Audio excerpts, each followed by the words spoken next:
Hello YouTubers, this is the noobifier. In the past, I've tested a way of making a guide that was a bit unusual compared to what you might be used to here. A full down and back cargo mission, uncut with narration. It was really well received, so please let me know what you think of this. Welcome to a no bullshit guide for mining in patch 3.2 in real time.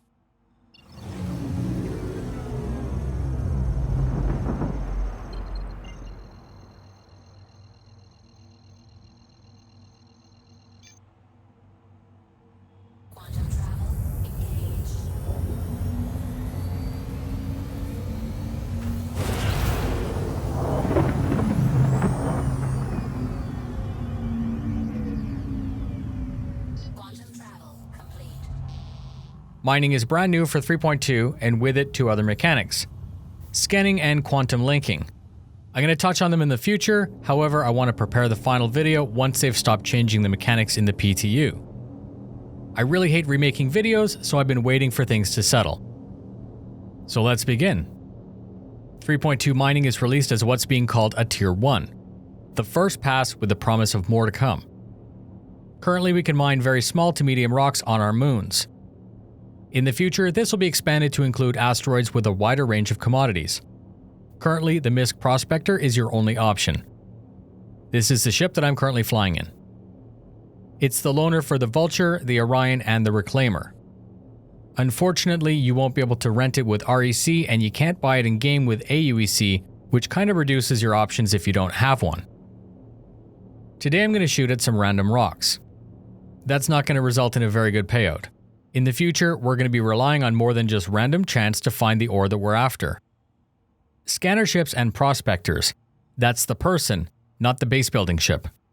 Long-range telescopes like what you can see on the MISC Endeavour, these are what we're going to use to find the stuff we're looking for. Org members may choose to collaborate and share the information, or they may choose to sell the information. Today, as I said, our mining buffet will be random rocks on a random moon.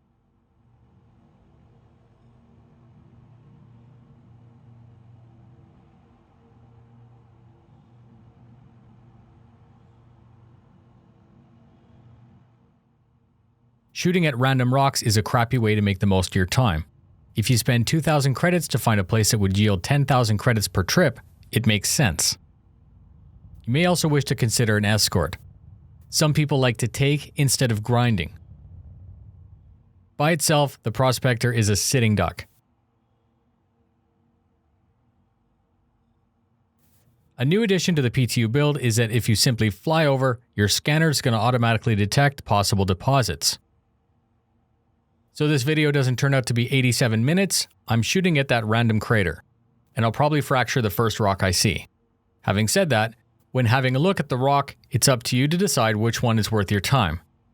It makes sense that the higher concentration of ore in the rock is going to pay off more. 2% tungsten versus 9 or 10 is a very big payoff variation. It'll take the same time to collect the raw ore at a lesser concentration, and then your trip is going to be worth a lot less.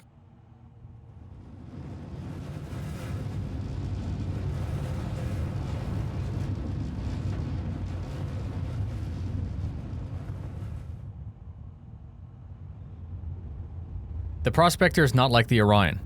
It'll transport the ore, and it's supposed to sieve some of the raw material away from the ore. However, it's not a refinery. It's not an Orion. By choosing the rock you mine on, you're going to get a different mixture of sand and gold, for example, 50-50 ratio or a 5-95 ratio. My cargo value would be completely different. There's no point moving sand around for nothing.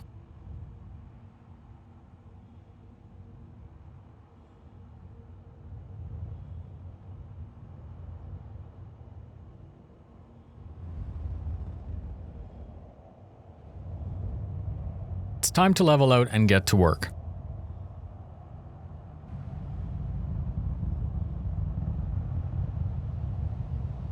Now you can clearly see the blue dots that are highlighting objects that might be of interest. They appear with a range in meters.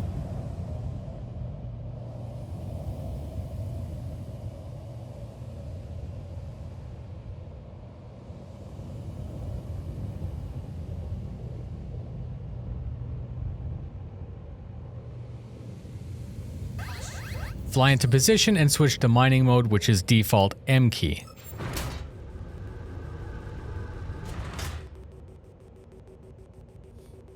your HUD's going to change and it's going to start to show you more details about the rock you're pointing at.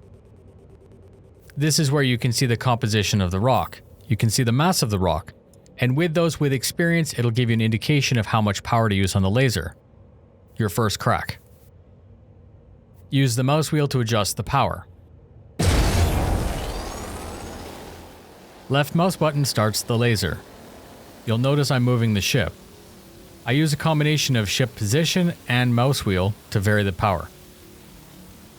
Physics states that heat is a function of distance. I don't know if that actually works for laser, however, whatever. It's in the game, I'm using it to my advantage. Mining takes a little bit of time to get used to. This is definitely not my first pass at it. I've blown up plenty of rocks and I've also shattered a lot of ships. With time and experience, you'll get to know the rocks. You'll start to know what the starting power should be and maybe what the distance should be. Teeny rocks need almost no power. However, large rocks like this one, I usually start between 75 and 90% power. And unlike this example, I usually start a lot further. So the goal is balance. Your goal is to build the heat in the rock without exceeding the green indicator. As I said, I use a combination of mouse wheel and left stick. Mouse wheel changes the output, and left stick, I'm able to back out or get closer. The beam is stronger with proximity, so moving closer, although risky, is going to get you more power that you might be missing. There are two indicators on the right that you need to use: fracture and overcharge. If you're good, you'll never see overcharge. A perfect successful split. Maintaining the green, no overcharge, full fracture. On the return trip to Olisar, I'll give you a picture-in-picture of what it looks like when you fail. These rocks are still orange, they haven't turned purple yet. That's important, you have to fracture again. They're much smaller, they need a lot less power. You'll notice their composition's pretty garbage. Again, this isn't ideal, but this is just for the purposes of demonstrating the mechanic, not necessarily making the most money. Adjust the power of the laser until you see the rock energy level in the green. Once it's there, fight. Fight to maintain it in the green.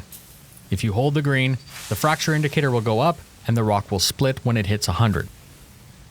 Mining is ruthless. If that rock splits, it'll damage your ship if you're too close. Keep that in mind. Again, all this comes with time and experience. It becomes second nature.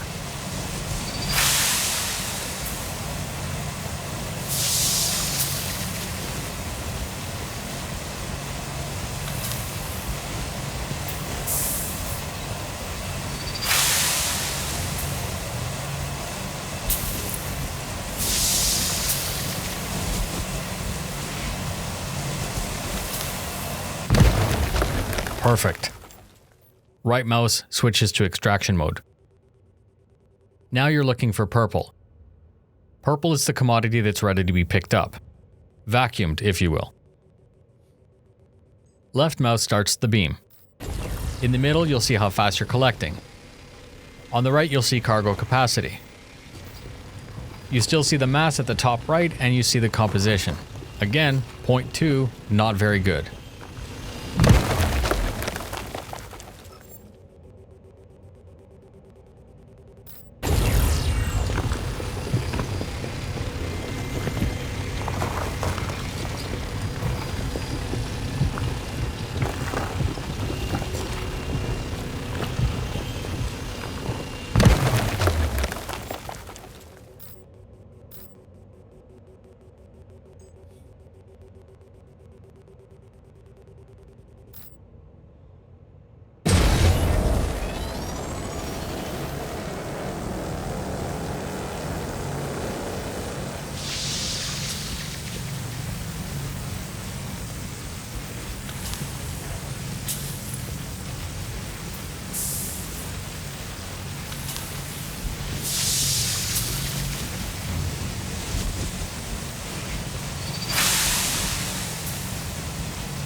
Ladies and gentlemen, I'm sure you get the point. Let's head back home.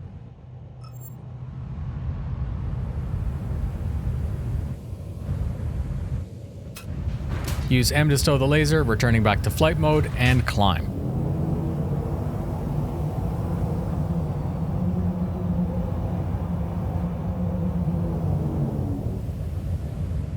So I'm going to take this time now to show you and let you hear what it sounds like when you're not successful, when a rock's about to explode. In this case, let it go.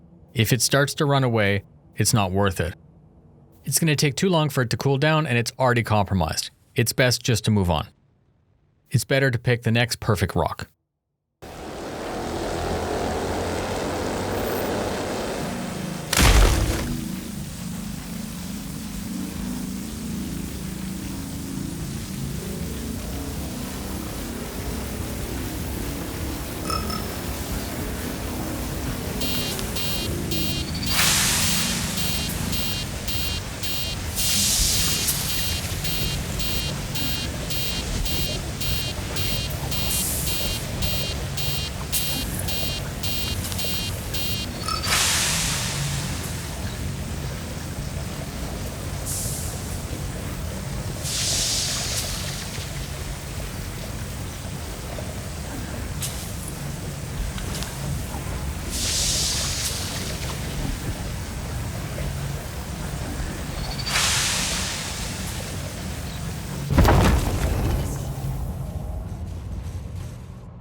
Use B to spool up the drive and then hover over your destination.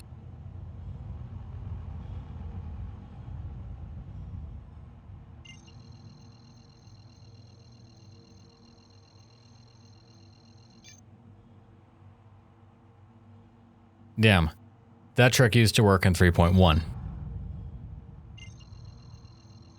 Looks like the best thing to do is to use an offset.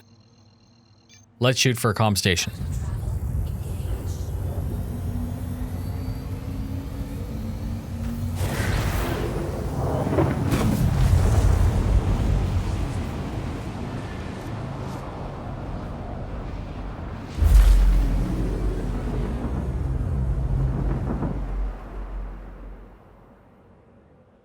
Travel complete.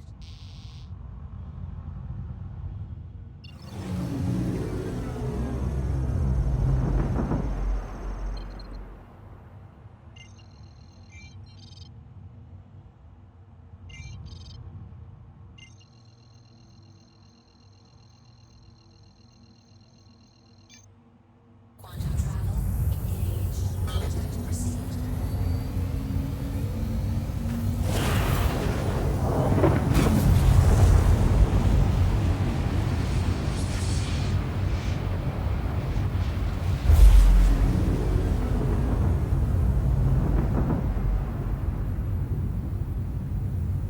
Home sweet home. And there you go.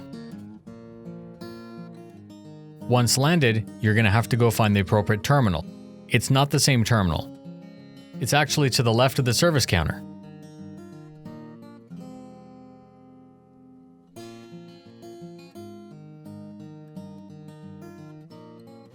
$41? Oh my god. I know you guys can do better than that. Oh my god. Anyways, these things take a lot of time to produce, and if you like the video, please share it with your friends. Thanks very much for spending your time with me. Fly safe, and I'll see you in the verse.